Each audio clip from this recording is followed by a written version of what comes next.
εντυπωσιάστηκα πάρα πολύ από την όλη εκδήλωση. Ήταν πάρα πολύ σημαντικό.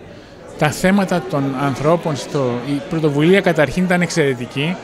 Θεωρώ ότι τέτοιες πρωτοβουλίες μπορούν πραγματικά να δώσουν πολύ μεγάλη όθηση στην έρευνα και στην αξιοποίηση των αποτελεσμάτων, για το οποίο όλοι αγωνιζόμαστε. Είναι πραγματικά σημαντικό και η συμμετοχή του Μητροπολίτη Λαβρεωτικής, που πραγματικά μπορεί ουσιαστικά να δώσει και αυτό στην περιοχή μια πολύ μεγάλη όθηση.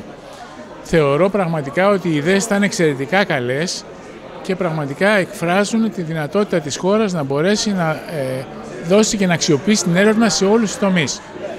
Σαν Διευθυντής Ερευνητικού Ινστιτούτου, που έχουμε και γραφεία μεταφοράς τεχνολογίας, πραγματικά θεωρώ και υπόσχομαι ότι θα αγωνιστούμε και εμείς σε αυτήν την κατεύθυνση.